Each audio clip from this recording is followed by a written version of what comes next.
My name is Glen Erickson. Welcome to Almost Famous Enough.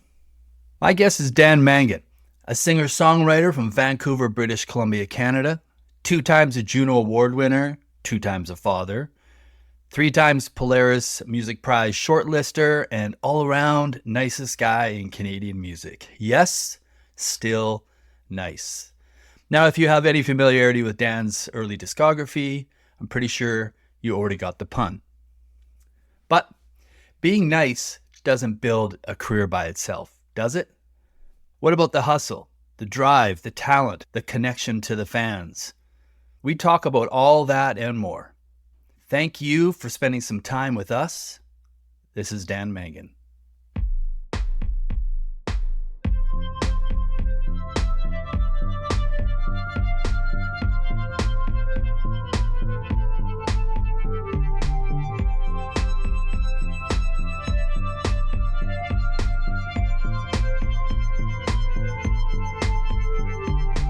What does, renowned recording artist Dan Mangan's Mondays on a November afternoon look like at this exact intersection of your life? Well, I was in Tofino over the weekend for a couple of gigs.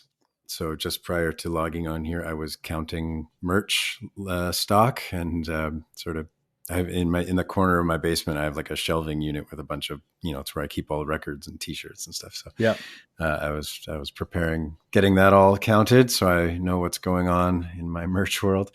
It honestly, how do I spend my days? There's a lot of different things going on. Sometimes I'm working on recordings. Sometimes it's stuff like this. Sometimes, honestly, it's just a couple hours of email.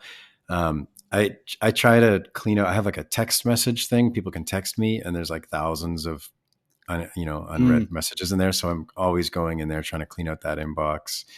But also at these days, we're mixing the new records, so a lot of listening. And then man, I feel like if you applied like with a resume for the job of an artist today, 60% of your job description would just be like content creation. Content creator. Oh my goodness. Have you seen the meme going around with the Seinfeld clip about every CEO right now realizing they have to become a content creator? And everyone, it doesn't matter. You can't market an idea unless the person at the top is a good storyteller, it's like this weird thing where we banished the gatekeepers. We no longer need the magazines and the print media to tell us what's good. The reviews don't mean anything anymore. And so what that means is that to cut through the fray, you have to kind of have some kind of viral audio visual thing happening. And so, everybody is their own marketing agent. Like even if you hire a really great marketing agency now or something, they're just going to be like, okay, well, here's how we're going to tell your story. And you sign with a record label. And the only reason any label would sign anyone now is if they are really good at social media.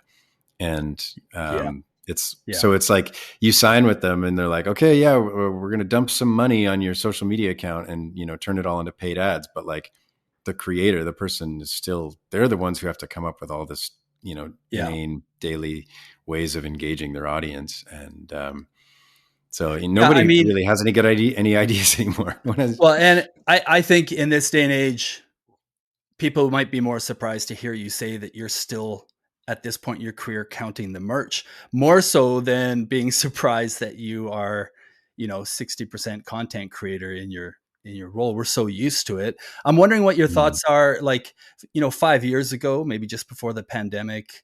I mean, that was a pretty common rhetoric still, if you were talking to industry people, right? That they were just starting to look at, even long before that, people's social counts and making decisions based on that. But I mean, that world has changed so significantly, even over the last 5 years, that we're using this term content creator, like content becoming a pejorative essentially for since what is it, right? And I'm wondering what your thoughts are on that. Yeah, I mean, I think I resisted it for a while. Many artists of my generation did, because they're like, this isn't what I signed up to do. This is not, I cut my teeth touring and making records, and all of a sudden I have to spend all my days like, in front of a ring light trying to figure out what the best angle is to make this guitar look cool or something. And, I eventually, I resisted. There was a moment where I was like, okay, if I want a career in the new ecosystem, I have to play ball. Like I have to be a part of socials. And, it was like a decided thing. Like you could probably scroll back on my feed far enough back and see like there was years where I never even posted a picture of myself. Like Instagram was like you would post the things that you see. It was your perspective. That's what Instagram Yeah. was first. Yeah. And then eventually some people were doing selfies, and that was like kind of cringy. Like, ooh, you put a picture of yourself on your Instagram feed. And then it fully flips, and now it's just now you're supposed to go on tour and have someone follow you around just videoing you being cool, and then like post that. It's like this weird, it's completely shifted. Yeah. But I Well, realized I had to play ball in whatever fashion that means. yeah. Well, I mean, that's a real point of interest for me because I think when I was taking a look at this and preparing to talk to you, I was realizing, the length of your career and some of the things I've seen. There's just a few things that, there's a thread that goes through so many of your things. And I think what I'm really interested in is talking as much as we can in the time we have to pick apart some of those threads. Mm. I think it's really valuable. I think it's been really interesting to me. I think it's very interesting with all these people that you've connected with over these years. I mean, even you talking about, you deciding I had to play ball, it makes me think of sort of similar language you used, way back when you were making decisions about what it took to jump off and do this full time and become an artist. Mm-hmm. And maybe I recollect that because I've got a longer history with you, which, Mm-hmm. full transparency, we could probably clear up real quick. Like first of all, thank you so much for being here. If I haven't already Oh, jumped my in and pleasure. said, thank you. I'll just be full transparent. Like I've been doing the thing, like reminding myself, looking up some means where it says like your first day on the job will be bad. Your first podcast will be bad. I'm fully accepting, that I've got a lot to learn moving into this Mm-hmm. medium, but I still needed you to be the first person I talked to because when I thought of this whole idea, like you were the person in my head while I was talking about it, just full Mm. transparency. And it's because I think I know you because I've watched this story unfold, right? Mm-hmm. Not from the very beginning, but pretty close to it. Yeah, we met And a long time and ago. it was, and I think that that's a real valuable thing. And I mean, you first came on the radar for me in, I think January 2008. So my band had released our first record in the fall of 2007, and not typically it's, your first release, it's very local centric Mm-hmm. only, but Mm-hmm.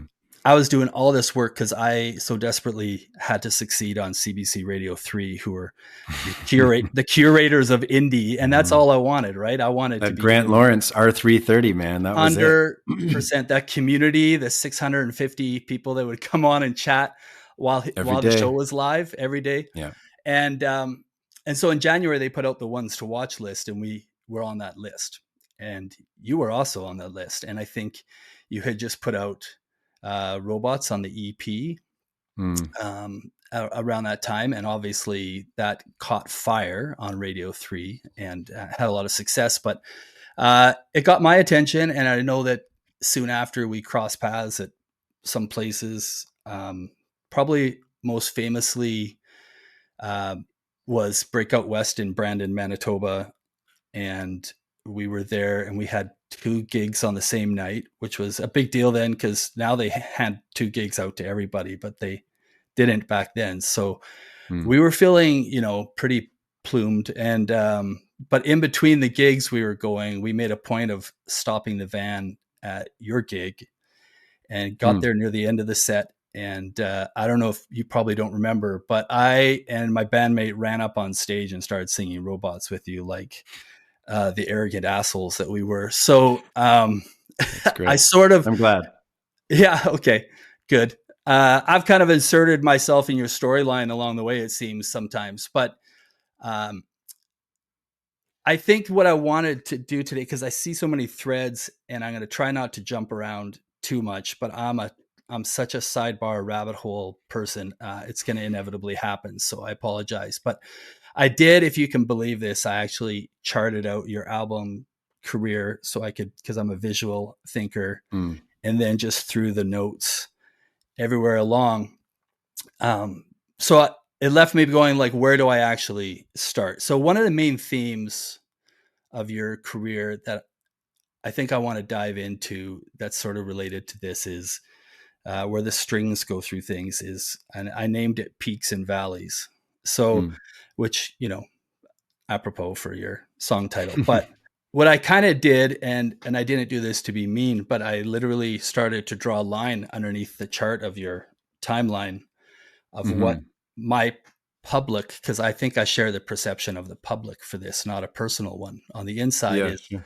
where I thought the trajectories were going up and where I thought maybe they were coming down, where they were going back up again. Yeah, And I think I'm yeah. interested on what your perspective is. And the reason I am, Dan, is because nobody actually knows what the hell's going on, right? Like it Mm-mm. may look like a peak and you may have had who knows what going up. So the first point of entry I was hoping you could talk about was I saw a trajectory going right from probably around the time maybe File Under Music picked up your first record, right? Hmm.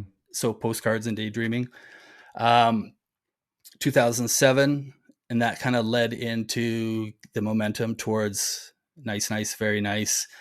The Yeah. trajectory to me looks like it's going straight up, like things just keep growing and building, all the way past Oh Fortune. Yeah, I would say like because there were that first record, Postcards and Daydreaming, was actually released with different artwork and a slightly different track list in 2006, and then I went on my or 2005, sorry, and then spring of 2006, I did my very first tour, which was just BC and Alberta. I booked it all on MySpace, like literally like mailing ahead, Oh, I duotangs know. with a Yeah. eight by 10 glossy photo of Oh, me. and then And you had to print out all the maps back then before you yeah, there drove was to no those Google places. Maps. You had to do map. You see, there was MapQuest, so you could go on MapQuest and then print it out. But then if you missed your turn, like you're screwed. Yeah, yeah. There was a good long while there where there might have been like an incremental slow incline, but it was slow for a couple of years. And 2007. So this is like a full year and a half after that record was first put out. They picked it up and they said, "Hey, let's give this a proper release with distribution." And I said, "Great." We gave it a new cover, took a song off, added a new song, called it the first record. And then from there, I went anywhere that would take me. I went to Europe. I went to Australia. I went to the States. I booked it large, booked a lot of stuff on my own. I had a little bit of help from various people here and there. I had an early manager for a little while. That relationship didn't pan out. Um, and there was like a real, it was growing in that like I was doing stuff. I was still broke as hell and I was serving tables and I was just like I was going deeper and deeper into debt. I'd taken out a line of credit to record that first record that hadn't been paid back. And I had all these new songs for Nice, Nice, Very Nice, but I didn't really know, I didn't have any money and I didn't have anyone that would pay for it. Like, File Into Music were like, we're not going to pay for you to make a record. They were just a tiny little indie label. And so with like, $11,000 in debt from the first record, I made up a business plan of what I was going to do. And this is before GoFundMe. This is before Kickstarter. I went to family and friends, like, I went to like friends of my parents and stuff like that, people who had known me for a long time. And I said, look, this is what I'm trying to do. I'm trying to raise this money. And, like bless them. Like I think my mom, my stepmom's like old university pal, who's a lawyer, kicked in like $1,000, like, cause he had seen me play in LA and he was like, yeah, I'll kick in some money on this. And, I raised 11, I was like already maybe, I don't know, $15,000 in debt or something like that. And I raised $11,000 to make Nice, Nice, Very Nice. And I went out to Toronto and I spent a month sleeping at another. I leaned on so many people. I was staying with family friends in the beach and taking the streetcar all the way across town to Parkdale to create, to record that with John Critchley in Parkdale. It was like a month there, every day. Maybe we'd take off like one weekend day or something. It just seemed like we were there all the time. And by that time, like I was sort of do or die. Like I felt like I had these songs, like particularly like Basket and Robots and Road Regrets and Sold. I was like, these songs, like every time I play them live, I can see it in their faces. There's an exciting thing going on here. And I was terrified. This was like my last try. You know what I mean? It was sort of like I'd gone so deeply in debt on both things. Now I'm in debt to all these like people in my life. And I do remember having this like tenacious, audacious, and like kind of just naive optimism that I was just going to do it. Like, this is the only thing. And I kind of remember I had like a store on my website. I made my own PayPal widget. I was going to the post office every week and mailing off like 5 to 15 CDs that were selling on my own website directly to me. There was like, I ended up at Grant Lawrence's party, Christmas party. Said the Whale were playing there. And Tyler from Said the Whale says to Grant, like, you should let Dan play, like give him a guitar. I didn't, I was just attending. I was just like hanging out. And Grant's like, nah, I don't know. We don't need a singer songwriter now. Like, let's crank the AC/DC kind of thing. And Tyler's like, no, let Dan play. And so I played Robots, brought the house down. Everybody's singing. Grant Lawrence is looking at me like, who the fuck are you? And I, kind of got in his head with that song. And then right away, he was like, do you have that song recorded? I'll put it on the podcast. And I was like, no, I don't have it recorded yet. I have the crappy demo. And he's like, okay, let me know when it's ready. And so when we put that out, we had a publicist, Ken Beatty. I remember going for a beer with him and being like, let's do this. Had the same publicist. Great man. Great guy. He's done so much great Canadian music. It's unbelievable. And we put out Robots on an EP. Roboteering EP is what it was called. It had 5 songs on it. And it went right to number 1 because, Grant I'd already like sort of fused my way into Grant's orbit. Yeah. And he was the tastemaker. Like, if you could get on Grant's podcast, then you're going to be played right alongside Black Mountain and, Chad Van Galen and Feist and Broken Social Scene and Sam Roberts and like all of those sort of people who are just crushing it, Joel Plaskett in the mid-aughts. And so that was like a big, big deal. And then I was up for the Verge Award that September. Nice, Nice, Very Nice had just come out, and I was just like relentless. I was like emailing everyone on my newsletter, like, please vote for me for the Verge Award. Please vote for me for the Verge Award. And basically like a couple of days before the Verge Award, which was in Toronto, Jeff Leake, who he's like, so you're going to be here at the awards in Toronto? And I was like, no, man, I can't afford to come out there. And he's like, I think you should be here. I think you're doing better on the voting than you think you are. And I was like, okay. So, I scraped together a flight to Toronto. I get to Toronto. I won $25,000 for the Verge Award, Artist of the Year. Am I right in that you bought a Ford Flex? I bought a Ford Flex and I named it Virginia because it was bought by the Verge Award. Yeah. I did remember it. And I took that thing back and forth. So it was just like everything was happening.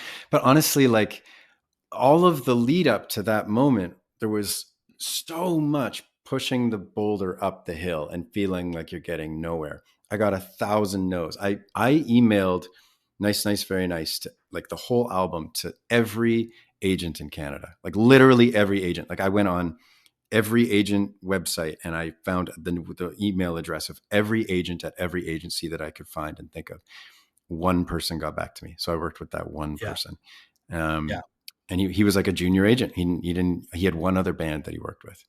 And he was my agent for a couple of years. So it was like everything was just like, I did not get the front entrance, I did not get discovered. You could say Grant, helped in a big way, but like, I didn't get a big record deal. It was like, I went back and forth across Canada playing to 5 people, 10 people, 20 people, 50 people, 100 people over and over and over again.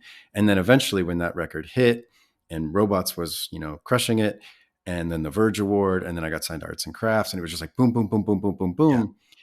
Then over the span of like 6 months, it went from playing to 100 people to playing to 1,000 people. It was just Yeah. like wham. And every time I would show up in Edmonton or Calgary or anywhere, my face would be looking at me from the, Arts Weekly at the coffee shop. And it got to the point where I was like doing so many interviews every day that like I would forget which journalist was which article. And it was like, there came a point where I just stopped reading the articles anymore because there were so many of them. And I realized that like I was getting the benefit of the doubt in a very, very real way. My CD was the top pot on the pile on their music editor's desk. They'd heard my name mentioned. They were like, okay, we might as well talk about this guy. And so when you're talking about that trajectory, it was like a hockey stick. It was like wham, but there was so much lead up before then of just nothing, nothing, nothing, nothing, nothing, where you're just trudging through the mud. Well, I mean, that's why I've always felt this like personal set of kinship. Because again, not just the timing of the band that I was in at the time and a couple of those things, but similarly, I like hounded Grant Lawrence. We had like a men's rec league hockey team of like beer league, which he was really into. And there's a tournament Mm-hmm. Exclaim put on in Toronto. So we had just gotten our first single on Radio 3, and I got the guys to scrape together money to go and play the tournament in Toronto just so I could run into Grant Lawrence there. And Yeah. and I convinced him to play a second single, which they normally didn't do for people at the time. And even in 2009, when Ken Beatty hated me for this, but I went to Vancouver to pick up our CDs that were Mm-hmm. printed in Vancouver and see my parents who were in the Lower Mainland. And I decided to take a CD and make an appointment and go and see Grant Lawrence live on the air. And this was 2 months before the actual release of the CD, to which Ken Beatty was very upset. But so that relentlessness I totally get Mm-hmm. and relate to. You know, the story of my band was within 3.5 years after that, we got to a point where we had to have the talk about how do we keep going? Should we keep Mm-hmm. going? Do people Mm-hmm. really give a shit? And I'll never forget to this day sitting around a pizza place before a gig that was kind of one of those soul sucking gigs and having a hard conversation and realizing like a couple of the guys sitting across from me had lost their hope. Mm-hmm. And I think that's one of the things you're talking about. I'm Yeah. So that curious, there was, like, yeah, when you pull that back out of yourself, mm-hmm. what was the thing So before that hockey stick turned up? Yeah, yeah, that I had flipped a I over. had a band in high school called Basement Suite, and my best friend Simon was the guitar player in that band, and he played lead guitar on my first record. And there was a moment where I'm like, okay, let's do this. Like in my mind, I'm like, we're going to be Coldplay. And he was like, Dan, nobody cares about this as much as you do. Like, he was like, I got plans. He's like, I'm going to go to school. I'm going to go do poli sci. I'm not interested in trying to, have a fantasy and be in a rock band. He's like, I love music. I love playing it, but that's just not me. And I took it really personally. And, at the time, Jerry Maguire was kind of like a Mm, still really in the zeitgeist. And there's a moment in Jerry Maguire where she goes, I thought I was in love enough for the both of us, you know? And that's how I felt with him. He's like, I felt like I was so excited about making a go of it in music that yeah, my enthusiasm could make up for his detriment, that I was so enthusiastic that it didn't matter. Like I could pull him along, and then realizing, oh shit, no, actually, he's out and I'm the only one that can do this. It was a really hard moment, but it was a really important moment because I realized that no one else was going to do this for me. And still to this day, like even if you have Coldplay's manager on your side, he can make a couple big phone calls for you and maybe he can get you a couple support slots with other, bands that his friends manage or whatever. I don't know. But he cannot make your career. Like it's only you. It all hangs on you. If you're Billie Eilish or whoever, like it's all you. It's like 99% you. Anything in this world, the hardest thing to do in this world is an effort that would die if you just stopped doing it. You know, if you're like a sales rep for Microsoft, if you quit, Microsoft keeps going, you know, but you are the chairman, the CEO, and like the artistic director of the wheat pool or Dan Mangan. Like if I just decide to go, I'm not into this, literally that day it dies. It's over. Yeah, There's but nothing most more. places in the world right now, maybe you agree, are telling you that that's the reason you should stop, right? Like I hear Mm. that rhetoric a lot, except in the music community or the arts community where we hold these dreams so I sacred, right? so I think two things. I think one, everybody should have music in their life on some level. You know, whether you love it or you play it or what, it's good for your brain, it's good for your mental state, it's good for everything. Or if not music, some other creative outlet, painting or dance or writing or whatever. Like everybody needs something creative in their life. I think that's, but not everybody needs to do this professionally. This is, and in fact, I think you should quit unless you can't, because it's like unless you actually realistically think that you will not make it unless you do it. That's how I felt. I felt like there was no, I could not imagine getting a day job and like working in a cubicle somewhere. That to me was death. That was worse than death. And so I was just like willing to do absolutely anything to make it work. And then what I figured out, in a roundabout way, was that doing absolutely anything to make it work is the same thing as you would be doing in a cubicle. I had to like, the art is separate from the business. They're two different things. But when it Absolutely. Yeah. comes when it comes to the business, you have to treat it like a job. If you want this to be your job, if you want to be a full-time musician, then you have to treat being a musician like a job, not the music, not the writing and the recording of it, not the performing of it, but literally everything else has to be treated like a job. If you started up a coffee shop, you'd be there 18 hours a day for the first 2 years. You'd figure out, where are you getting your baked goods from? Where are you supplying, sourcing your coffee from? What do the chairs feel like? What is the font on the sandwich board? How are you going to get people in there? How are you going to get them coming back? How are you going to make it feel cozy and community driven in there or whatever? So all of those things you would do for your coffee shop, you have to do that for your band. And I had no money. So, I needed photos done. I remember like literally like setting up like timers on a crappy early digital camera on a thing and like posing for it and looking at it and be like, I look so stupid. And then I would, I didn't know how to make a website. I couldn't afford to hire someone to make a website. So I like learned early HTML and I made myself a crappy website. And then I was like, it's actually not that hard. And I figured out how to put a PayPal widget in there and I had a little store going and stuff. And, most things aren't that hard if you just apply yourself to it and you get over the imposter syndrome of feeling like, oh, that's not what I'm not a web designer. I don't know how to do that. I didn't know how to use Photoshop, but I learned how to use Photoshop so that I could make myself a one sheet to print off and send around. I just had nobody else that could do it. And I couldn't afford to pay anyone to do it. So I just figured it all out myself. So in the weird roundabout way, I didn't want to have a job. And then I ended up having a job that was 24 hours a day, 7 days a week. Yeah. My ongoing joke is every day of my life is Saturday, but I work Saturdays. And that's, That's a good that's how joke. it's felt ever since, Yeah.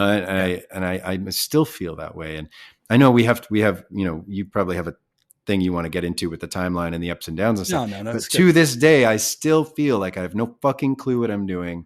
And I'm just skimming along, being, thankful for whatever has happened and just wanting so much more.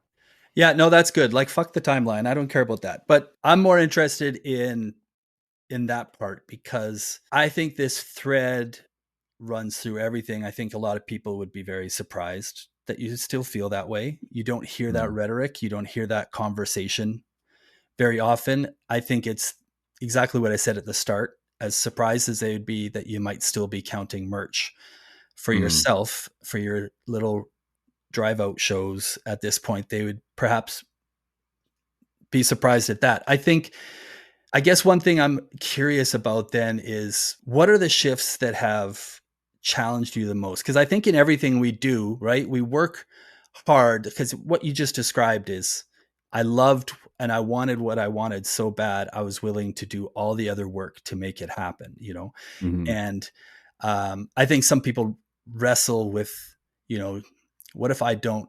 Maybe they question whether they have the scrappiness more than they question whether they have the chops as an Mhm. artist. And Mhm. but what are the things that have happened in your career that might have taken that down a notch? What are the changes that occurred? Again, if I was talking timeline, it looked like you went on a straight incline up to Club Meds, and then you Mhm. didn't get, you didn't, Yeah. you got the critical acclaim. You didn't get the same, Well, whatever sort of. other acclaim. Well, sort of. Yeah. There was I stuff there. The way you've put it before, you could tell me if this is still Mhm. accurate. The expectations maybe that you had didn't roll Killed out, me. and that takes a piece out of you. Oh, I'm yeah. wondering what places along the timeline have had these things take a piece out of you. Yeah. Okay. So, nice, nice, very nice sort of gives me a career. And then there's all this pressure to deliver with the next one, which is Oh Fortune. And that record was, I feel like, more artistically daring than Nice, Nice, Very Nice. And it did great. Won some Juno Awards. It sort of like solidified a bunch of the hype prior that was still kind of like foggy and smoky, and it made it into something solid, like a Nice, Nice, Very Nice. We were sort of like getting those side stages at festivals. And then for Oh Fortune, it was like, okay, now we're getting the main stage. And if it's a smaller festival, we're going to headline the main stage. And if it's a big festival, we'll go, second last or third last before Metric or whatever.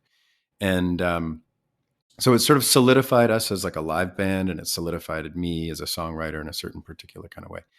Then I had kids, and I was so burnt out. I've been playing like 200 shows a year. And I said to my manager, Kieran, I was like, I think I need a break from this. Like, I need to hunker down, and we're going to have a kid. And I want to be, hands-on dad. I want to be around. So, maybe we take a break from touring for a little bit and, find some other. So I did some work doing some scoring and stuff like that, stuff that I could do without being away. I wanted to be home. And then a couple of years passes, and I'm like, I'm the first to admit I had taken it for granted. I said before, like, I was getting the benefit of the doubt, and I was like a person that the name was flying around the Canadian music scene enough that it was sort of like, it was just like, oh yeah, that guy, sure. And then I kind of went away for a couple of years, and I dipped my head back in the sand, had kids, focused on being a dad. And I remember feeling like I could turn the faucet back on if I wanted to, and get that familiar feeling of, yeah, everything's going my way. And I remember the metaphor of turning back the faucet, and it was just like drip, drip, drip, and saying to my manager, okay, like, let's go full guns a-blazing. And they were like, okay, well, you need to make another record. We made Club Meds. No, I killed myself for that record. It was like 6, 7 months of just day in, day out pain and glory and glee, but it was this like dystopian opus, and I felt like Nice, Nice, Very Nice was my simple folk record. Oh Fortune was my expansive orchestral record. This was the one. Like, this was my OK Computer. This was my, I was going to go deep, and we were going to be daring. And the record is complicated and full of polyrhythm, and it's dark, and it's like a dystopian kind of narrative of things that I foresaw on the wall. Turns out in many ways I was sort of seeing much of what was to come. And I thought that when that record came out, I'd be going on tour with Radiohead, and we were going to be, the biggest, coolest thing. We got a handful of amazing reviews.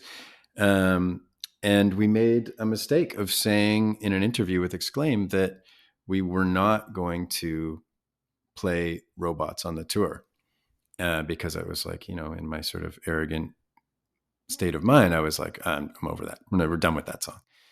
And it tanked the ticket sales of that tour. Now, this is back when print media really kind of still meant Yeah. something. Yeah. And I think that, truthfully, the band I had at the time was very intense. We were an extremely intense ensemble, vibe wise, music wise. The shows were great, but I think we were pretty cocky and pretty a little arrogant about just thinking that we were awesome. And I think that energy didn't really help us in that time. and the records didn't really go anywhere. The industry, it was sort of like a flop. Also, we changed the name to Dan Mangan and Blacksmith, and that was like a whole new thing. And now we're marketing a brand new project instead of like continuing. It was just complicated in many ways. And there was a couple really tough tours, Canadian tour, European tour, that was really hard. And then the band kind of imploded. And I was like, am I done? That's it. Oh, and then the other thing, was I felt like I had gotten increasingly more artistically daring along the way. And as I did that, the sort of cred community, the cool community in Canada, which is, the Polaris Music Award, had gotten less and less interested in me. So, short list for Nice, Nice, Very Nice, long list for Oh Fortune, snubbed entirely for Club Meds. And I took it as like so personally. And I realized how deeply I needed that affirmation at the time. I was just like, I wanted so badly to be included at the table with the cool kids. And after that record came out, 2015, came out early 2015. 2015 was the hardest year of my 41 years on this planet in so many ways, just gut punch after gut punch after gut punch. And I really wasn't sure about, whether or not I had a future in music. I was sort of like, this, maybe I'm done. Maybe I go get a real job. I didn't really have a lot of songs in the can. I needed money, I was sort of like, hey, I got to figure out how we're going to make this work. And I did some small regional touring, and it was just humbling in every way. And I was no longer what the industry thought was cool. Back in 2009, this was like pre-Mumford and Sons, and it was just on the rise, the sort of like folk revival thing. And then Mumford and Sons had sort of, kind of taken that folk thing and made it arena rock, and it was no longer a gritty underground kind of thing anymore. And now we'd moved on to Lord, and now we'd moved on to, kind of like a lot of young female synth pop, and like the gravelly voiced, older white guy with kids was no longer like what was cool, and rightfully so. I mean, white guys with guitars have been getting the benefit of the doubt for 100 years. So maybe it's okay. Like maybe it was time for the pendulum to swing another way. But Well, it there's was two things there. Let me deeply ask you troubling. this question. Dan. You okay? You said two things that were of point of interest to me. Like, so you've been sitting there. You said you're sitting at home asking these questions. Your firstborn is within their first year or about a year old by that point. By then they're like two and a half. Okay. So, I mean, I fully understand what that looks like. I'm wondering what were the things that you were really starting to put your anchor on. I think two things. Like, you're like, what, you're like 31, 32 by that point. Yeah. That's like a pretty big shift. You have a young child. You're not a go to the office person, so you're at home when you're not out doing all these things, trying to figure out what that looks like, which is extremely challenging.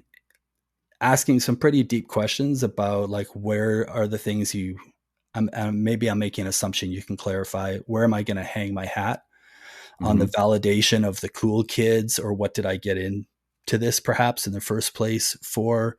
And maybe, that tension between asking or having the luxury to ask yourself, like, what kind of art do I want to make versus how do I continue to earn a living for my family that I now have. I'm wondering what that was like. What were you going through?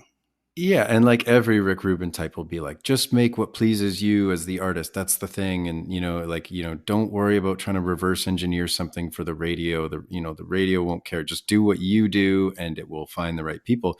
And I'd sort of been doing that, and the signal I was getting from the industry was, the more you trust your gut and go down your own artistic, rabbit holes, the less we care. And I was, it was hard feedback to get. But I remember my dad saying to me at one point that, it's hard to believe now, but one day you'll be happy this happened. And at the time I was like, that means nothing to me. Screw you. But he was completely right, because I did have to really go and ask myself those hard questions. Why am I doing this? Am I doing this so Pitchfork will write about it? Am I doing this because I want to be famous? Am I doing this because it's like, of all the jobs you could have, it's the coolest, and coming out of that, and realizing like, what is the thing that actually gets me off, and realizing it's connection. It's like being in a room full of people and feeling like we're Mm, all on the yeah. same wavelength, and we're all tapping into something real, something meaningful. And if you're at a party and you're floating around, you're kind of larger than life and you're kind of playing it up or whatever, like, if you're being yourself internally. There's like a switch that you can turn on and off of like when you're being your earnest, genuine self and when Yeah. you're not. And and I just always wanted to be on the genuine side of that. I was just like, I wanted music to be truthful. I wanted music that would unlock certain hidden truths about me and put that out on the table and say, this is how I feel. And then when any of us, when we see something real on the table, we all go, oh, okay, thank God, something real. And then, we appreciate it. And in the articulation of sort of sending that signal and receiving those signals, it makes us all feel less alone. And feeling less alone makes us feel like the pros of cons are, outweigh the pros of living outweigh the cons, and that we're here, for this fleeting moment. Maybe we can make this fleeting moment easier and more beautiful for each other. Mm, And kind of coming around to that and being like, well, that is what I want. That's the feeling. Because the truth is, anytime I did get, feedback from the world that was like, Dan, you're cool.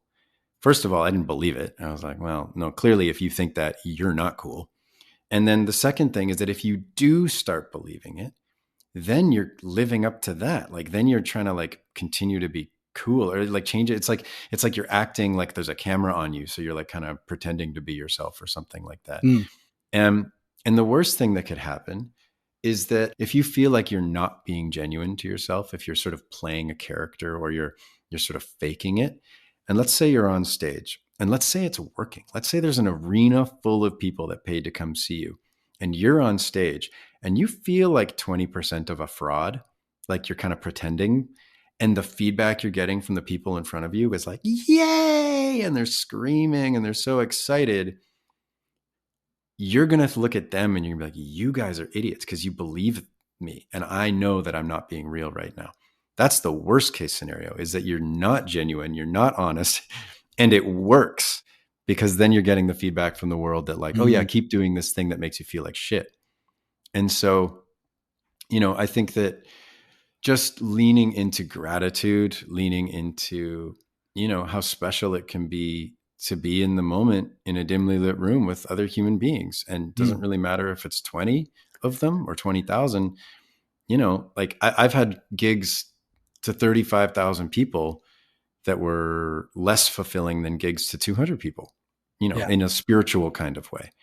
Yeah. And so, um, what are we in this for? What are we after? And kind of honing in on that, because the thing is, like, you put all this stuff into the zeitgeist. You write these songs, and I know when I've written a great song, and they're not always the ones that get picked up by the world. And so if you're like or if you're like sort of certifying your own self-worth by what the feedback coming back to you is, you're going to be screwed, because there's going to be this like cognitive dissonance. Whereas if you can actually, Wes from the Lumineers, he put it this way. He said, you have to keep your own score. You have to like Mm, keep your own score, know when you are on track, know when you're doing the right thing. And because you can't control the other stuff, you can control you, but you can't control the zeitgeist stuff. Like whether you get lucky again, like, that nice, very nice era, I got really lucky. And it's not that the music was bad or that I not deserving or something like that. It's just that you have to be deserving. The music has to be good and you have to get lucky. There's so many bands that are yeah. amazing. So many, honestly, so many people I see who are way like more technically talented than I am. Like people who can sing way better than I can. People who can play an instrument so much better than I can. Yeah. But they can't be me, and I can't be them. So what is me? Like, what's the thing that I'm good at? And what, when I get feedback from somebody after a show and they're in tears and they give me a big hug and they tell me a story about what a song meant, at a certain time in their life that was really hard. And like, that's like, that is so life juice, you know, Mm. that is like soul affirming in a particular kind of way that is so much more meaningful than like Pitchfork gave you a good review, you know? Well, this is exactly one of the strings that I've been looking at with you. And when I think about all of this, the authenticity part. Well, let me just put it this way: like the way you were just talking about that and finding out who you are and seeing how people respond. I took a look. Well, there's two things that are interesting me. One thread that goes through when I look at your career.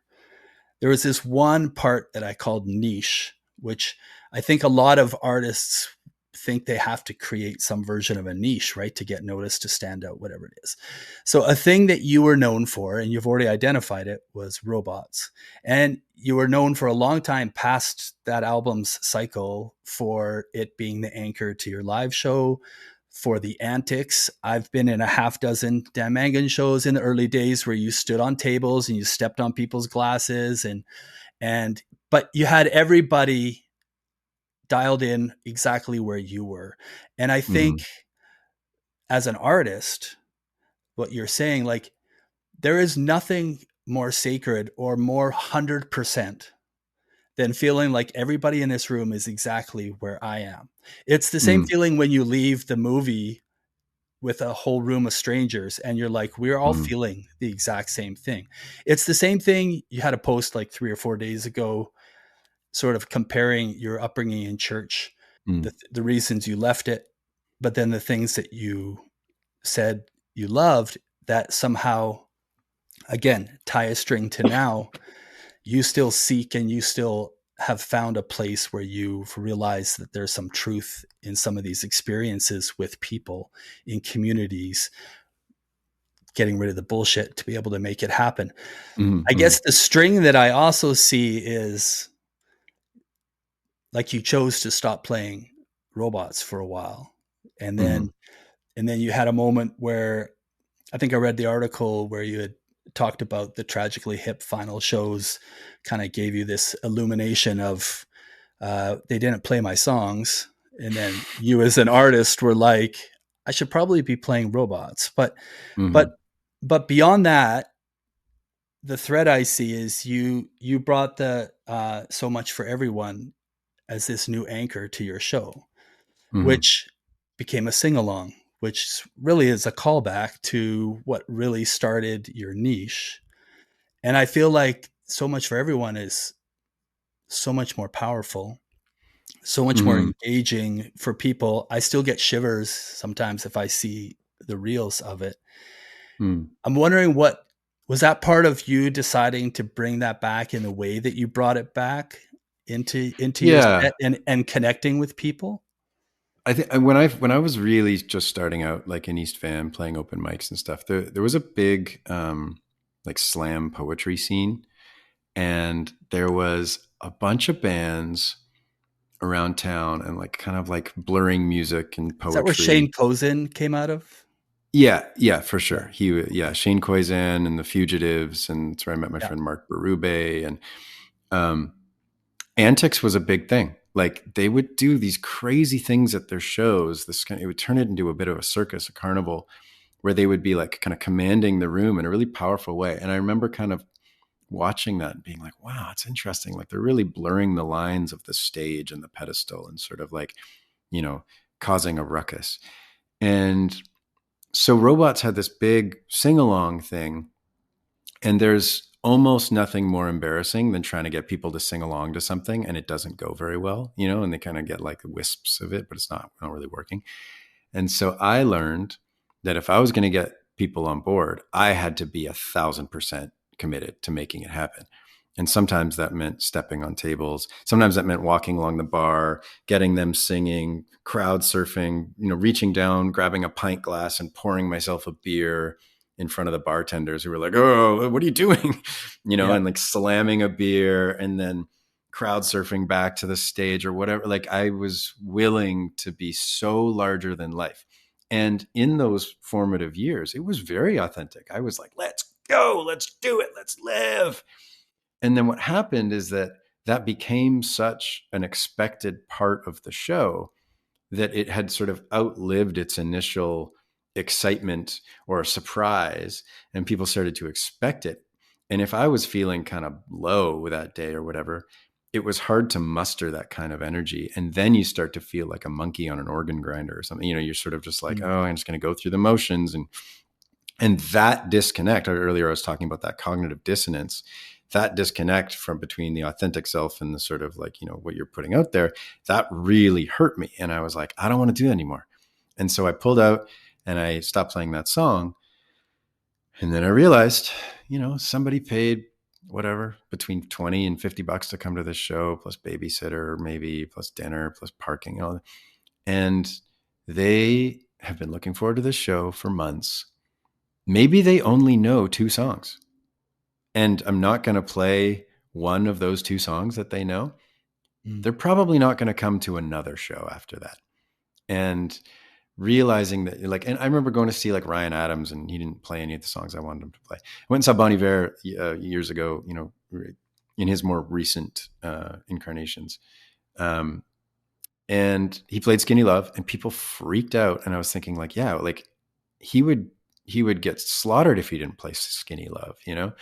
And I just, you know, and Grant Lawrence says it all the time, play the hits, play the hits, play the hits. And kind of getting over myself and realizing as a spectator, I wanted the bands to play the hits too. Like, you know, you go see Ron Sexsmith and he doesn't play Secret Heart, you know, like what the hell, Ron?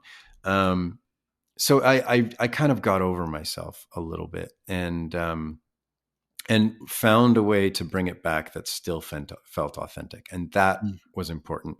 And it happened by accident. We were at the Peterborough Folk Festival, and the band before us went long. And so our set got squeezed, and they were like, sorry, city ordinance, we have to turn off the PA. And we didn't get to play any, you know, our set got short. And it was just me and Gord Gordino. We played a duo set. And I was like, screw it, let's just go out in the field and we'll get everyone to surround us and we'll just do a campfire thing. And that was the first night I played Robots in a couple of years. And just because I was like, if there was ever a time to play Robots, it's now. And I'm looking around and people have their kids up on their shoulders and everyone is singing as loud as they can. And I'm looking around at all these glowing, smiling faces, and the PA's off, and we kept the gig going in the middle of the field. I'm like, there it is. It's back. Like that was the feeling of Robots in the initial days, was like capturing a thing that was like, oh my God, the community, it's all happening. And it was like, this is how to do it. So ever since then, you know, I've put Robots back in the set, but I do it at the end and we do it campfire style. And because the thing is, like, in the canon of my, like in my body of work, I would rank Robots as like the 33rd best song I've written. Like it doesn't even contend for me.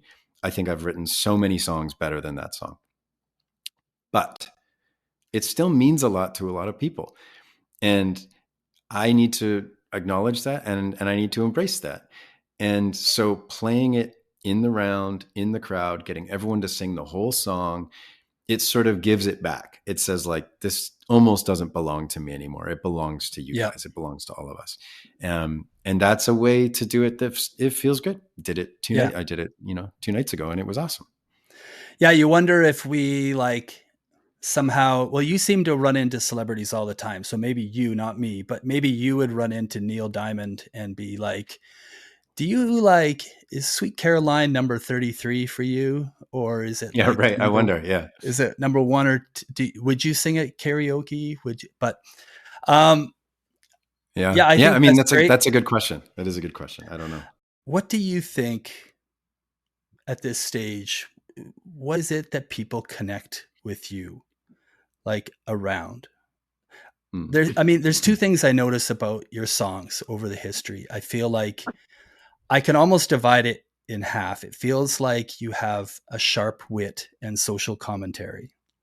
And I feel like you have this incredibly vulnerable, I just wrote this about myself, about what happened yesterday kind of delivery. And I think combined with how you've changed your vocal presentation somewhere halfway through your career where you kind of, and you can tell me whether it's, you know, a correct assumption that it's the kind of the guttural baritone is just too hard on the voice to have a 20 plus year career, and all of a sudden more or Yeah. less comes out and you're in, the falsettos and the softer whispers of delivery. I'm sure that's part of it, but it also seemed to go with sort of the song and the songs and kind of Mhm. a new desire and connect with people. Yeah, I mean, part of it is just health. Like I ruined myself, and part of it was just screaming my guts out, and part of it was like 3 Americanos a day, and part of I just like ended up with these really chronic reflux issues that were really affecting my singing voice, and also TMJ, like jaw issues and stuff. And so reapproaching how I was singing was also timed in with working with Drew Brown. And I think that, he's got great taste, and he said right out of the gates, he's like, I don't want the guttural stuff. Give me the soft stuff. Um, Mhm. and so I like, almost to please him, I kind of was like, okay. And then working with, vocal coaches and speech pathologists and stuff to figure out my reflex stuff, and then reapproaching singing with new, technical intention has allowed me to sing much more quietly and actually get way more resonance and way more tone out of my voice by doing it more quietly rather than just lacking in tone and trying to make up for it with Mm. volume. But I do think that there's also a tenderness, kind of coming to terms and getting really okay with writing about love. Not a lot of love in my early work, there's stuff that touch upon relationships and stuff, but there's not a lot of devotion songs in my early work. If you go through it, like those first few records, there's almost none that you would call like a devotional love song. Um, I feel like as I get older, I mean, in the song Peaks and Valleys, there's the line, see, I just get softer and the world gets colder. And I feel like, funnily, two things. I feel in some ways so much softer, like so much more ready to cry at, like, Mm. a film, or like uh, the thought of, like, something bad happening to a child, or whatever. Like I'm just way more tender and way more okay with being tender. And that okayness with the tenderness is very strong. Like these, like real strength, actual strength, not like alpha bro macho bullshit. Yeah. Real strength comes with being okay with yourself in a tender, gentle, vulnerable state, Yeah. and being confident in that vulnerability. That is real strength. That's the real alpha shit. And I'm so like the zeitgeist alpha manosphere, or whatever they're calling it, like, is so cringy, and it is so clearly like all these douchebags who are overcompensating so hard for an actual lack of a real backbone, of a real strident strength within themselves, and are trying to make up for it with posturing. Is so, I mean, it's so pathetic. It makes men look so deeply pathetic, and laughable, which is sort of the inverse of the whole thing. But anyways, what I'm getting at is that I feel stronger now as a more vulnerable person, and Mm. I feel like I have more grit in me than ever in that, and that goes hand in hand with my willingness to be tender, to write about love, to talk about love, and to talk about being a dad. That, and actually coming to terms with that was, I've had, peaks and valleys. I've had two careers. I had like Dan 1.0, which was Yep. like what we've been talking about.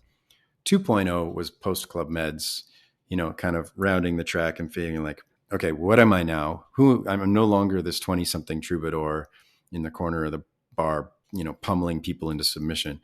Um, so what am I if I'm mowing the lawn and emptying the dishwasher, and I'm a dad, and I have to, but I'm still want to be a musician, Yeah. and sort of though. So 2.0 is sort of like post kids Dan.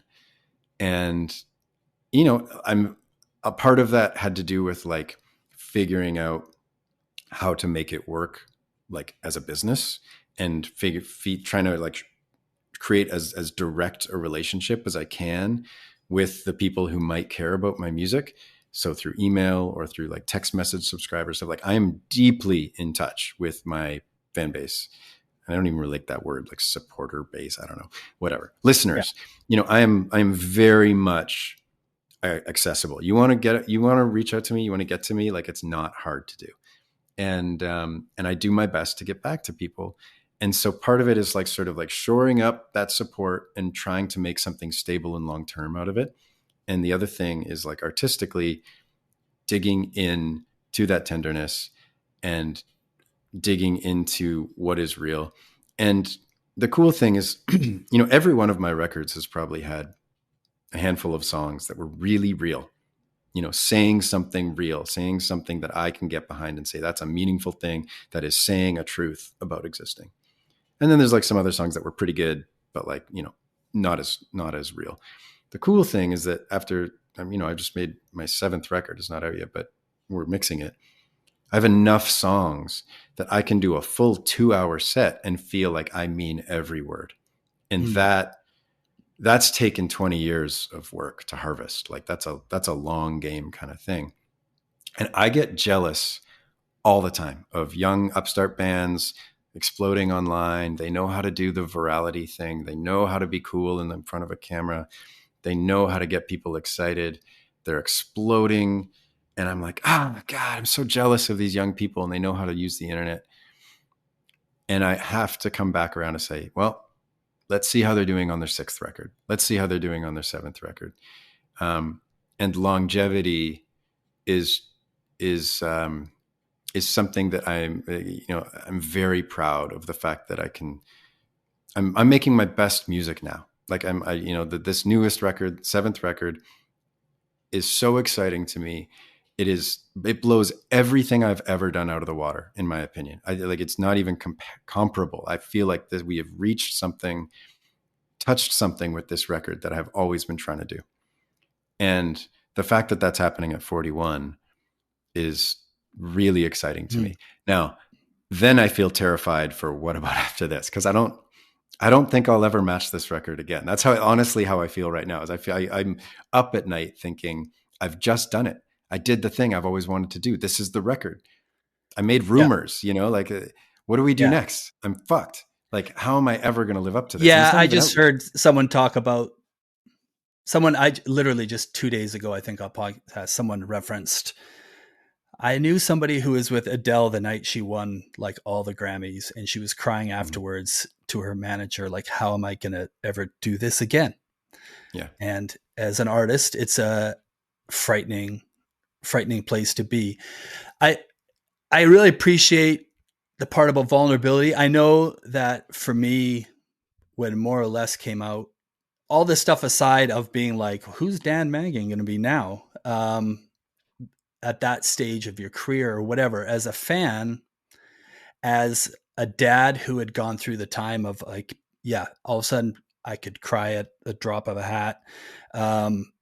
I cared about vulnerability. I cared about things, and it wasn't a world that seemed like it was allowing men to show that they cared about things. So, I think Cold in the Summer to me sort of captured those two sides of you, that you could deliver a verse with, your literary wit of call the saccharin, top up the margarine, like, but the same line to say, I don't know where the gig is. I don't know if I'm cool, but I still get lost in it.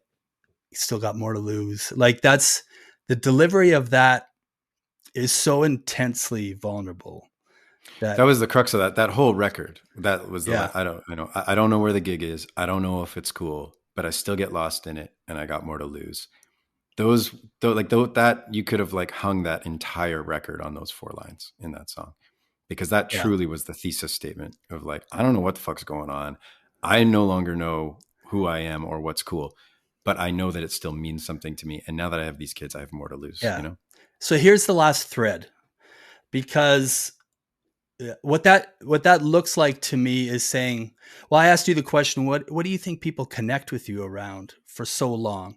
Because you're probably like ultra aware of which people have been with you from the beginning, which people have come partway through, whether they're 2.0 Dan or 1.0 Dan or whichever version they are.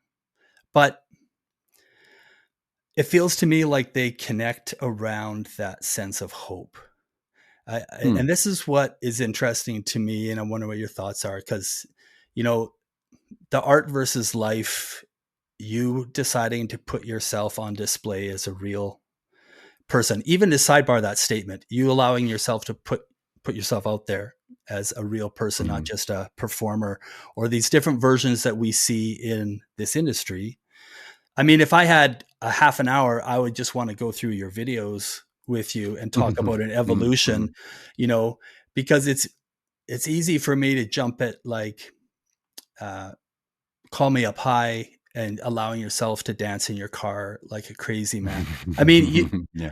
actually, you can answer a curiosity for me really quick. Like, you Mhm. do a dance in the car when it's not moving during the credits, and it was your influence the Muppets, the way you threw your body around in It's the it's front it's a seat. little, yeah, it's a little It bit looked like a Animal little, on the drum kit or yeah, it whatever. looked a Yeah. little Muppety, but you Yeah. allow yourself the vulnerability to look silly You just have to versus, commit. I mean, and it's funny because I've had people say, like, I don't mean this to be like self-patty on the back, but like I've had people say it's impressive that you're willing to be yourself on stage. It's impressive that you're willing to be, an earnest version of yourself.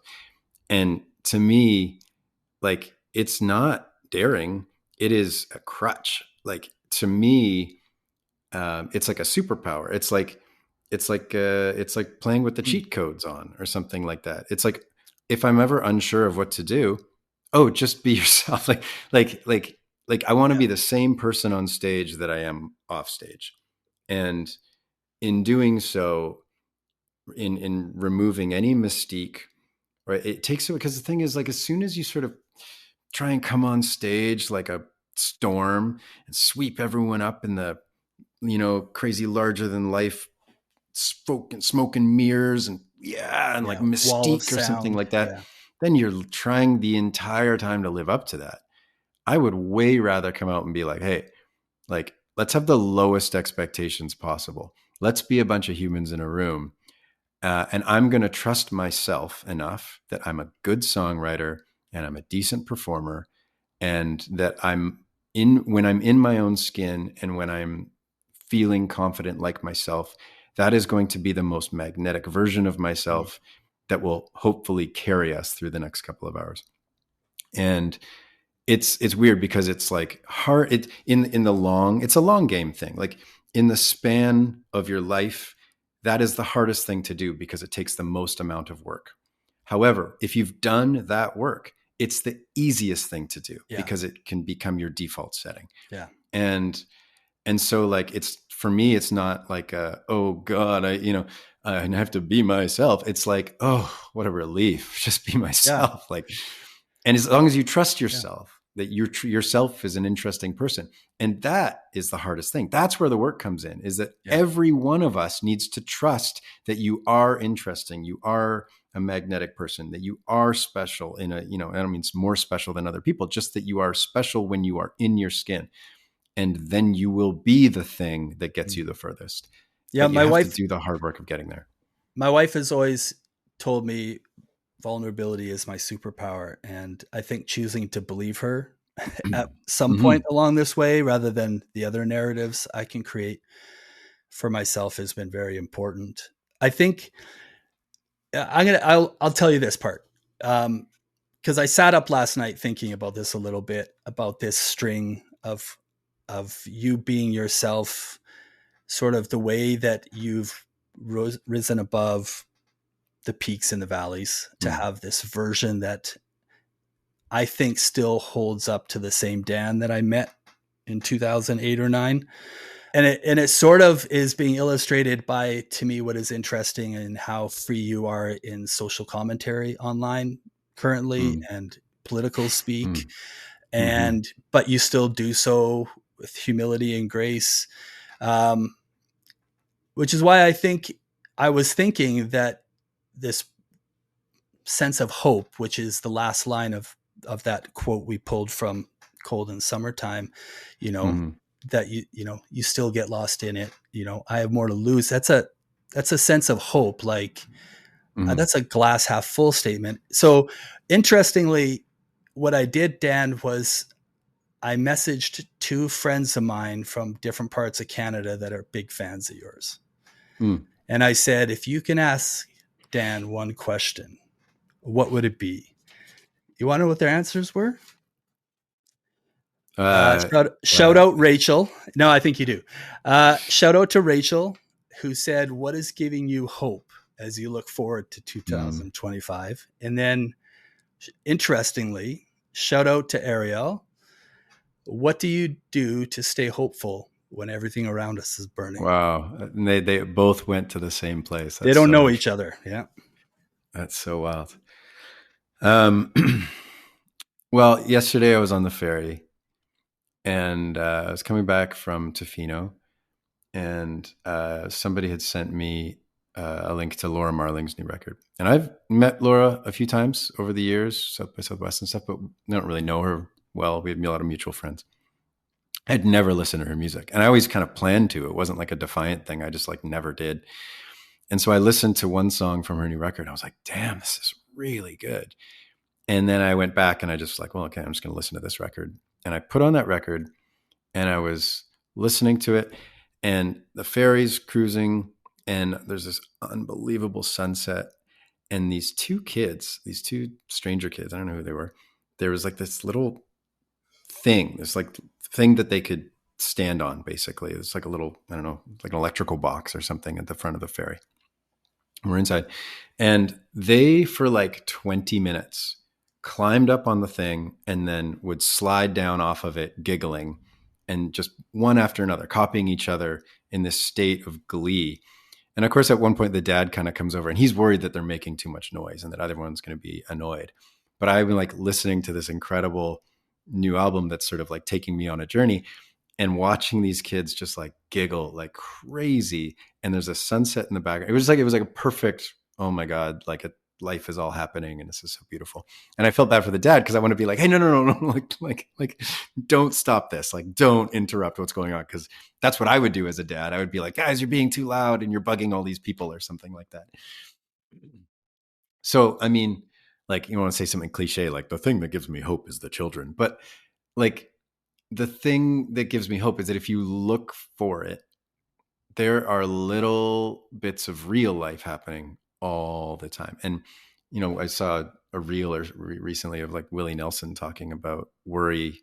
Like he's like, I Mm, believe that worrying yeah. about things, not only will it do you no good, it might make you sick. Like the worry embeds in your like molecular Mm, levels, and long-term enough worry, you're going to get sick.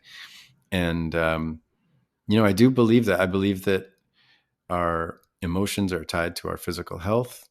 And I believe that there's a million reasons to be dread right now, to dread the impending whatever. Um, and I'm pretty vocal online about what that dread means to me. However, I think for me, articulating that dread helps me go, okay, well, I've already written about it. mm, I've articulated it. I put it into a song. What more do I need to do? Like it's over. And it helps me sit in the moment and just try and mm. appreciate whatever is happening. Because I know what is happening is I'm talking to you on a podcast and the light is beaming through this window behind me. And, my wife's coming and going, and, like life is happening. And, all of these dread things that I'm worried of that could happen, they're not happening now. And there's things that we should be doing on a like, sort of activism and preparing and protection, trying to secure society from, authoritarianism. But my mindful state comes from, trying to just find something ridiculous to enjoy in the moment. And it's so cliche, just be in the moment, be mindful. But really, like, what else is going to get you in a state of hope? Mhm. Like it's not going to be something exterior. It's not going to be like, oh, well, if I watch enough episodes of Friends, I'm going to feel hopeful. And like, in order to feel hopeful, that's on you. Like, you have to choose that, in the same way that, this is a great David Foster Wallace commitment speech. I don't know if you've heard it. I think it's like Keen's University or something like that. Or Kenyon. He's like, the cliche is that a post-secondary education teaches you how to think. He's like, that's not really true.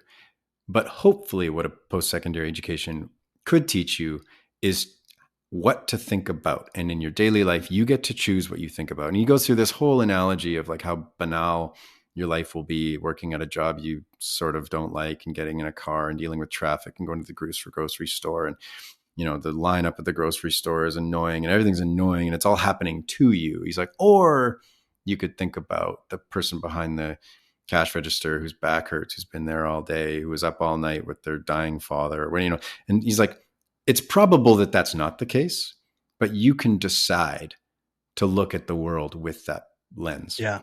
And Yeah. you can decide. It's like, either like, it's what's that thing about, like, you're not in traffic, you are traffic.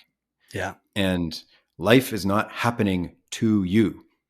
You can decide, how you perceive what life is Yeah. around you. And if you want to spend your entire life in a state of misery, that's the easiest choice to make. Yeah. And so, trying to decide and there's other things. And again, I will acknowledge privilege, because some people, single parent of 3 doesn't have a whole lot of time to spend on self-care, but like meditation, breath work, cold plunging, go to a sauna, go swim in the ocean, whatever you can do to reset yourself and get your, like, Yeah. splash cold water on the, the face of your soul. Do that as often and as much as needed. And it will help you sort Yeah. of like forget yourself. Also, look at something big. This is what I say to anyone who is really struggling. Look at the sky, look at the stars, look at the mountain, look at the ocean, look at that wave hitting the same rock for the last 200 million years. Like, you are infinitesimal. You are tiny. You are space dust. You are floating on a speck of space dust that is floating through an infinitely expanding and contracting universe that we only barely understand. A billion years from now, nobody, nor nothing will know or have any record of Trump or Oprah or Napoleon or Gandhi or Yeah. whatever. It's just space dust. And, like, there is no empirical importance to anything. So you get to decide where you place value. You get to decide where you find beauty. And you could look at the same tree on one day and be like, it's just a tree. And look at the same tree the next day and be like, oh my God, I can't believe, like, the amount of life coming, how many billions of insects is that tree housing and feeding? And, how, oh my God, I didn't notice that those leaves are flowering. I guess it's, warmer this year or whatever. Like, you decide to be hopeful, Yeah. decide to work to help make others people hopeful, and decide to, find the joy in daily life. It's like, that other quote, life is happening when you're busy making other plans. It's right now. This is the only, like, I feel like the past is as hypothetical as the future. Everyone's version of the past is different. Some people put a halo on the past. They want to go backwards. That's dangerous. We're here, we're now, we're moving forward. What does that mean? Who am Yeah. I in this moment? How can, and also, like, I say to our, sorry, I'm talking a lot. I say to our All kid, to our right. kids, like, um, you know, let's say a grandparent passes or something like that. You're not going to remember necessarily, like, much about them except for how they made you feel. Yeah. And a measure of I say to my kids, a measure of a person is not their success. It's not their status. It's not, how much money they have. It's not blah, blah, blah, blah, blah, blah, blah. It's not how good looking they are. It's not how funny they are. It's not how smart they are. It's how they made other people feel, you know? And if you died tomorrow, got hit by a bus, the people coming to your service of whatever that means, the reason they want to be there is because of how you made them feel.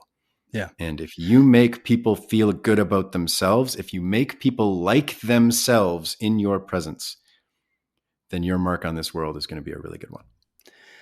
Yeah. And to add one more quote, it just makes me think, and I'll have to paraphrase, but one of my favorites was G.K. Chesterton says that, I think it says essentially, I don't disagree that we need priests to remind us that we're all going to die, but we also need poets to remind us that we're not yet dead. And, and, That's um, great. and I just think that, cause we need to wrap up, and I just think that you've been that poet, and you talking about how you make people feel and how important it is. You've always been very generous to me, Dan. You're being generous to me in the moment right now. Again, you probably don't remember. We crossed paths maybe 2021. I think it was mid pandemic at King Eddie in Mm, Calgary. I was working on my own record, feeling not like anybody gave a shit, but you showed interest for a moment. Like you've practiced, I guess I want to say the thing you just told me now, which is probably what I appreciate the most about you. And mm. I don't. I could talk to you about 100 things. I didn't get to talk to you about Side Door, which I want everybody to always be able to know about. But I think most of all, I love that we get to end on the note about what it's really about is how you make people feel. I feel like the thread that is the most important to me has been what my two friends said, that you give people hope. And Mm. I appreciate your time and your generosity. And I can't wait to hear about the new record. Is that mid 2025, early 2025? What Yeah. are you able to Well, say first, what we first, can hope for? yeah. I mean, first of all, thank you, Glenn. Those are very kind words. Yeah, I think we can look at sort of like spring-ish next year, maybe late spring, Awesome. for a new record, and probably little hints or singles of that, coming sooner than that. Great. Um, I just want to say that, like, I don't believe in altruism, and I want to acknowledge that. Be like, I put a lot of energy into trying to be a good person that makes other people feel good about themselves too. And it's not because I'm a saint, it's because it makes me feel good. Like, that it's a selfish act to be kind because it makes your life more Yeah. manageable. And I think that's okay. I think part of the anxiety and misery in this world is because people feel like acts of kindness are selfish and therefore it's bad, or something like that. It's like acts of kindness, you're doing it for Yeah. Yeah. likes, or you're doing it for whatever. You're being kind so people will like you. That's gross, or something like that. And that is something to get over. Is that I feel good when I'm kind to somebody. The other day, I was, just about to get on an on ramp, and there's a guy on the side of the highway with his bag, and he's, got a sign up asking for whatever. And I was like digging through my bag and had all this rider food from the gig in Tofino. And so I had like a bunch of apples and some, bag of chips or something like that. And I was going to bring them home. I was like, okay, this is great. I got a bag of food right here, and I got a guy over here who needs food. Perfect. Like, the universe is telling me, give this guy the food. And like, looked him in the eye, shook his hand. He said, thank you. I moved on, and I felt great. Like, and I'm not telling you this so that you think, oh, Dan's nice and he gave food to someone who needed food. I'm telling you this because it's embarrassing how good I felt after doing that. And I think it's okay. Like, it's okay to get Yeah. over ourselves, to be kind, and to feel good for being kind, because it just Yeah. spreads, like Well, when what someone are is kind what's to the you, it alternative, makes you want to. Exactly. The right? alternative is to, you know, lean into the despair and coldness that is so evident and obvious at every turn. Yeah. So lean into the thing that makes you feel good. Yeah. Something makes you feel good, do it. And do Yeah. it. It's that Sloan song, feels good, do it. Um, Love it. I don't know, man. Like, I just, I, I'm so thankful for you to have that perspective of me. And I also know that, like, I have a reputation. People will be like, oh, like, I'll get introduced on stage and be like, oh, he's the nicest guy in Canadian music or whatever. And I just don't want people to think that, like, I'm like No, some yeah. saint. Like, I'm not. I have an ego. I'm imperfect. I'm at times a total emotional roller coaster. And at the heart of it, like, I have found kindness to be a crutch because it makes me feel good about myself. And that, at the end of the day, is like, that's the existential key that I need to get through the day. Yeah. And But so what I that's, want is not just to believe that my celebrities are the nice guys. I don't want to just believe that the people I follow are the nice guys, or even my friendship circle are the nice people. What I want to mm, believe is that just all the things you've said here are, they ask themselves the real true questions, regardless of what the answer is. yeah, yeah, And yeah. because I know that you do that, I believe you, right? And it doesn't matter, you're right, what my source of motivation for goodness was. You made a choice, Mm. and I know that you're making the choice, and I think that's what makes Yeah. a difference. But I'm gonna let Well, you go. We're gonna have to yeah. cut her off. I apologize, but I want to thank you for your time and wish you all the best with the new record. And I can't wait to hear it. And I'll send you some stuff after. And thanks for taking the time out of your day. It means the world to me. Yeah, you're a sweetheart, Glenn. My pleasure, man. Thank you. I wish you all the best with the podcast and Okay. with your new music and everything you're doing. All my love. Okay. Okay. Appreciate it. Talk again soon, Dan. Bye-bye. Take care. Bye. Hey, I'm Alexi. Stick around for post-fame with me and my dad. Okay. So this is the first one. This is the first thing we do together. And it's episode 1, Dan Mangan, episode 1, which we'll chat about because you listen to, and you can tell me everything you think about it or how it happened. I got to adjust my level a little bit. You're studying exams. I am. And it's you're a good time. Done? Yeah, it's not a great time for this. So thank you. No, it's a good time. It's a nice break. And I got to listen to the episode on the train, which I got to romanticize it a little bit. Always enjoy that. Okay. Yeah. What part of it did you want to talk about? Oh, I don't know. Like it was the first one. So afterwards I was immediately filled with regrets of things that I probably either did wrong or had hoped that I could talk about and didn't get to talking about, maybe, or all those typical things where you're like, I probably made a whole bunch of mistakes, but with a little bit of time, I probably feel better about it. But I guess I'm curious. So I guess what's interesting to me in the days since you've listened to it,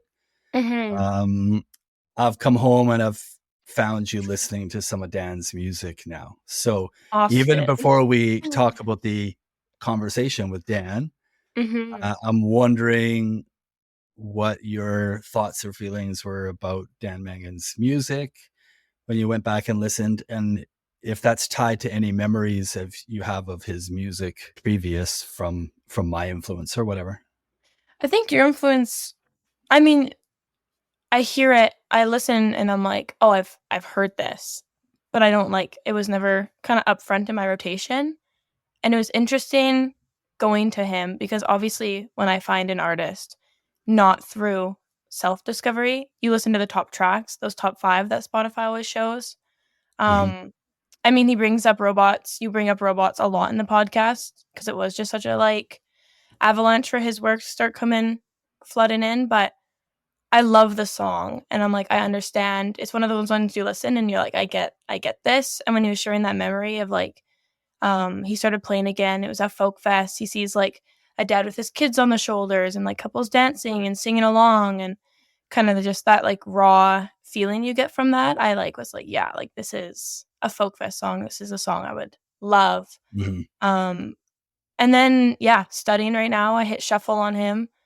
I've been into that lately with artists, and then you kind of get the deep cuts of artists by doing that. And then I was telling you Lalo, I think the song was Lalo. I'm that's just one of those ones I hear and I'm I could play this 20 times in a row and I'm not getting sick of it.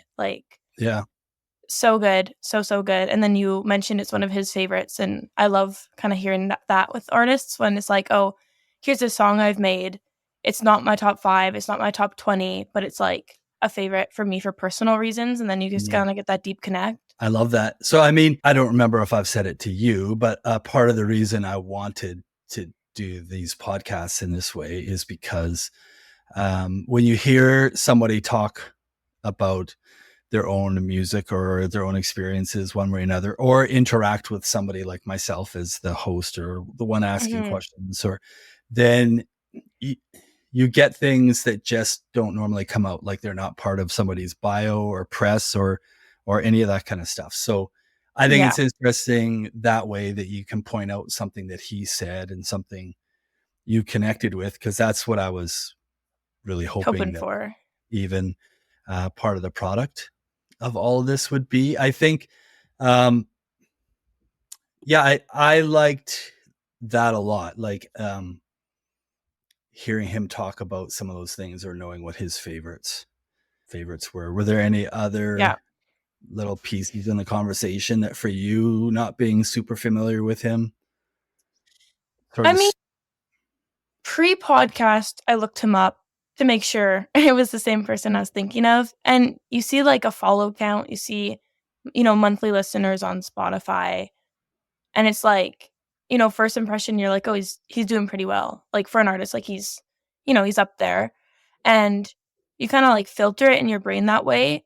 And so even when like he was talking about like counting merch and you said, oh, I'm surprised, people might be surprised that you're counting merch, and just talking about like all of the parts of his job, you just find that interesting because it's like, at what point does an artist need to be like successful enough, I should say in like air quotes, that's not part of their job anymore.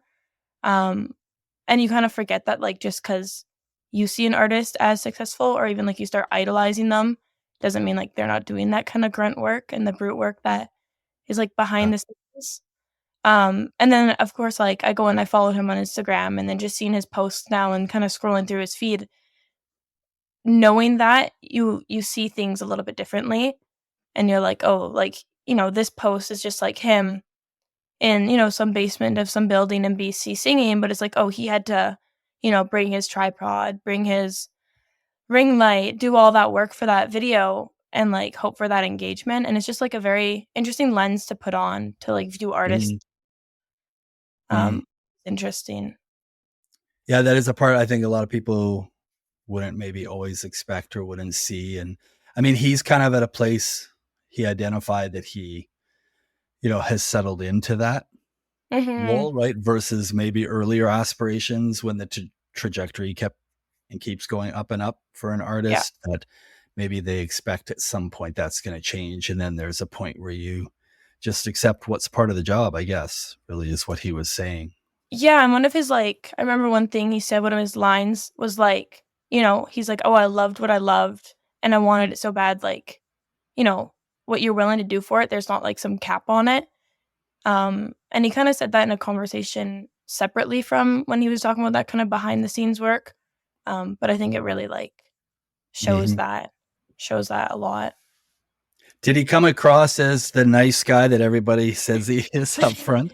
He did. He just seems so wholesome, and not in like a way that it's like, oh, like, what a cute, nice guy. But it's like, he just seems so genuine. Because, every time he brought up a success he had, it was like him talking about like how heavy he leans into gratitude. And like, I don't know, you don't see that as often, I think, with artists who even catch one little break. But it was just very like the first thing that I was like, oh, this guy's like, he's grateful, he's humble. Yeah, I think genuine's a good word. I can see why he might like repel from the nice word over and over again. I think what a lot of people mean sometimes is the genuine factor of nice, which is if somebody is really genuine, they probably can't help but being or nice or kindness or however humility as you put comes out. All those things are sort of part of that pool. But I think one of the most interesting parts of the whole thing for me were at the very end, like at the very, very end, when I paid him, a compliment because sincerely, like he's been such a generous person with me, and I've seen his kindness firsthand. But and then he didn't want to accept it in a way that he had to say, I don't believe in altruism. Of course, I want to feel all the good things that come with being a nice guy. I want to feel all the good things about doing nice things. It's not like there's some higher version that exists of him. But I just found that really interesting to me, right? Because I thought afterwards I was reflecting on it and I thought the fact is, like, it doesn't matter to me also what his motivation is for being a good guy, right? I just get the benefit of it and I appreciate it. And I don't think, like, I get the need to repel it a little bit, with like, I'm not, there's no altruism. I'm not like, there's selfish motives in being nice and That was good the word and that kind. stuck out when he kept calling it selfish. He was like, "Oh yeah, people call me nice, but it's, it's selfish." I was like, in my head, I was like, It's my it can be crutch. selfish, Yeah. but like Well, that's it doesn't exactly what change I the was fact thinking. That's exactly what I was thinking. I'm like, it still doesn't, I mean, that's okay. Like, I'm not, nobody's here to judge the why you're version so of nice. of niceness or goodness. And I think that's one of the things I would hope that people could take away too, and think about, because it definitely made me think about it. But it was a Yeah. fun episode. It was nice to talk with him. Um, confess that I needed him to be the first of these episodes, and so, Mhm. I mean, and it's fun. This is the first of our post conversations. I don't even know Yeah. if I have a name for it, or if there's some clever little epilogue post something or another. Maybe I'll come up with it. Maybe we'll Yeah. both buy better lighting and fix our fix our setup. The episode's But just called "We Need Some Ring Lights" and just keep it at that. yeah, but it doesn't matter. I mean, the most important thing is doing, not waiting. So Yeah. it doesn't really matter to me. It's more fun that we just get a chance to talk about what we heard and what we think after thinking about it for a little bit, what some of the meaning in there could be, and then Mhm. about music. So Yeah. I guess the other thing I wanted to chat real quick at the end of episode Yeah. is because of the timing of the year of the Spotify Wrapped coming out, since he talked a bunch about listening to Dan on Mhm. Spotify Wrapped. And um, we had already briefly chatted about our Wrapped and the fun A part little about bit. comparing them. So, I mean, they're the most interesting thing about mine. I'll tell you what they are. Two things. Okay. First is, to probably nobody's surprised, that you're the one influencing my Spotify Wrapped more every Yes. year. So that's, I think, why I want to always talk about music in our little epilogues, because Mhm. I think it'd be fun, because this is what we do. This is where I find sometimes new music, or you get surprised that I already know some artists that you do. Often in the And car. Often in the car. I know. It's the one thing that keeps me from feeling irrelevant, is that I actually have some music. So they were saying, but I had a couple big surprises, but the no surprises for me. Oh, I guess I Mhm. was sorry, button that other one up. The other thing that I was going to say was interesting is some of the ones that are hanging around in there. And we've had some talk with some people I know about what they think is going on with Spotify and algorithms, and it getting A a little little funky too this year. oversimplified. Like, Yeah. the bands that I don't intentionally go to listen to, but always end up in the algorithm of Mhm.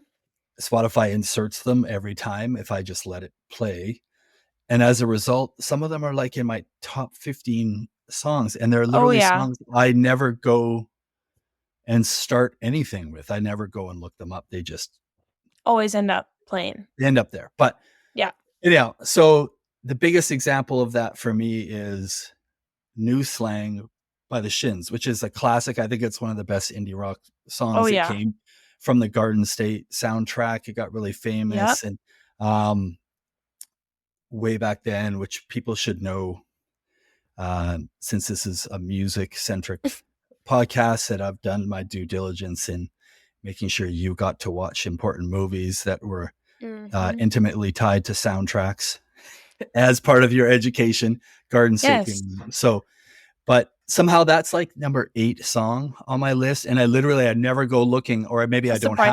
have to play New Slang, but it just gets pushed into every algorithm of everything I play somehow. But the main ones are that, because I go after new music so much, and I always Mhm. want to listen to new music.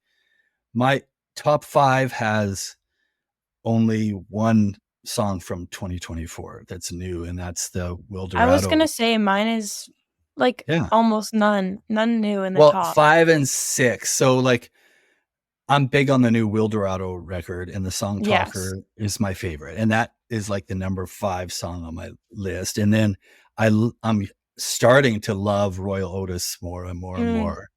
Right. So that, so they were like number 6. But yeah, but the Del Water Gap was still number 1 and 4. The song Surefire, which is an older Mm, Wildorado, which I still think is maybe the best banger of the last 3 years. And yeah. then Bleacher's Roller Coaster was at number 2. I don't know if I told you that. Like they, Really? and again, like, so 2 surprises for most people that know me. One is just maybe the order of some of those songs, but maybe the biggest surprise for other people than you is that The National and War on Drugs are not in that conversation at all. In fact, they're Yeah. not in the top 10 as far as top songs or any of that. But so that's kind of Surprising. my surprises. What were your surprises? I think that I discovered, I think, so much new music this year that all my top songs, like my little playlist that makes me top songs 2024, the whole first half is just songs that are on the playlists I always fall back into. Um, a lot of Noah Kahan, went to his concert. He falls into a lot of my like playlists, especially like when I'm like hiking or studying or whatnot.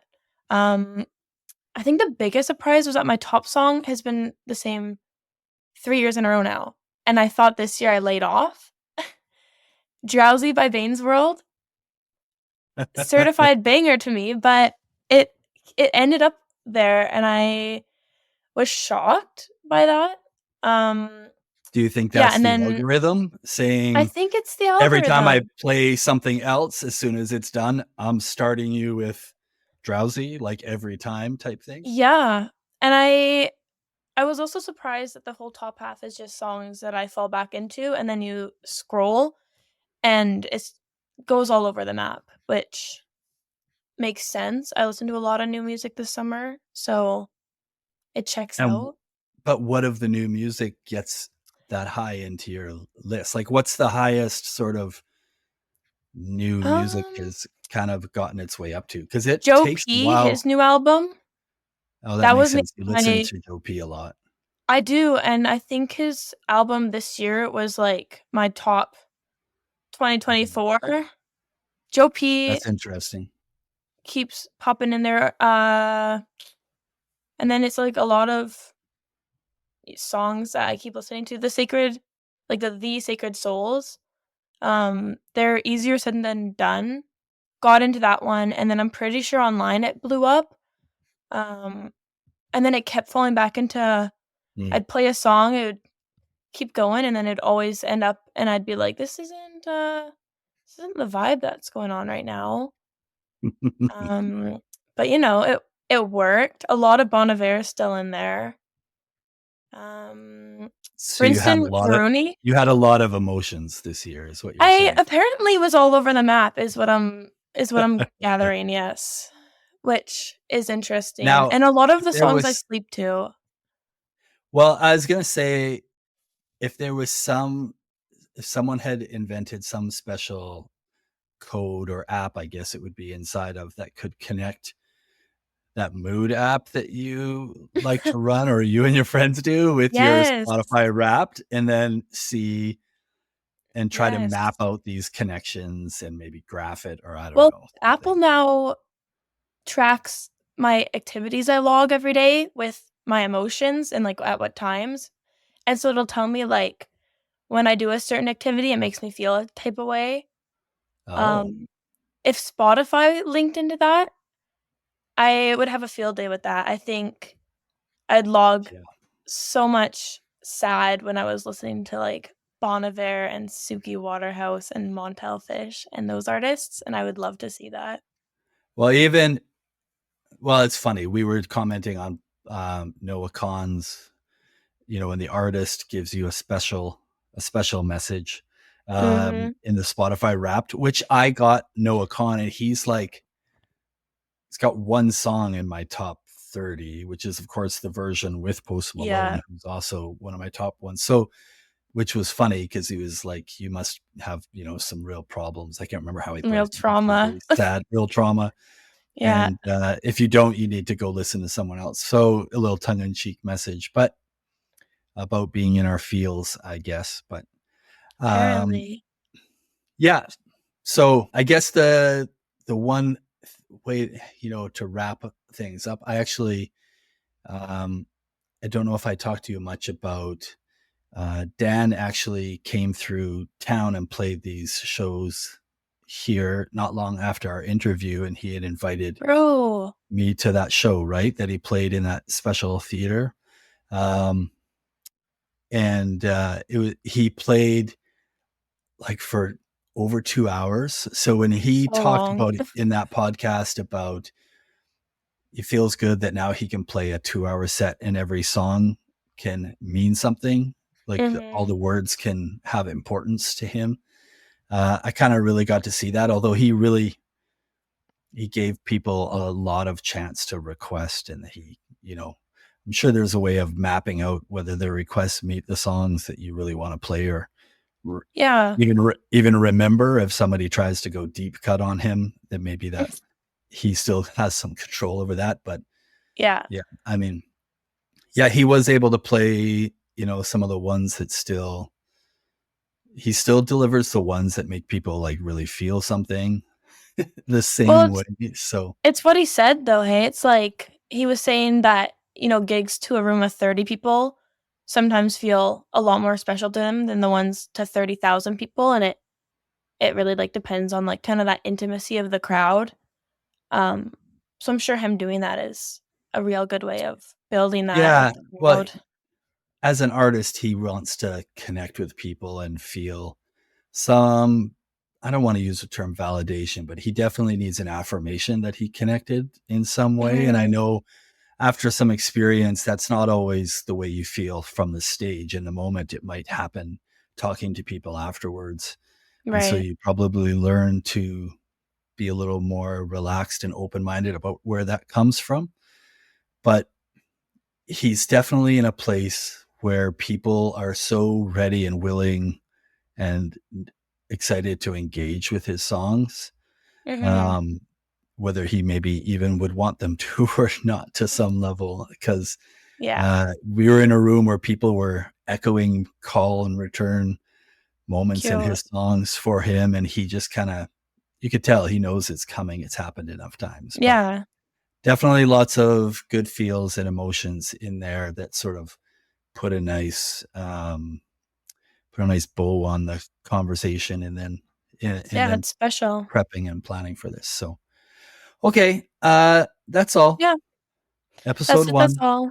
Yeah. That's all. Okay. Maybe next time we'll have a little ring light or two.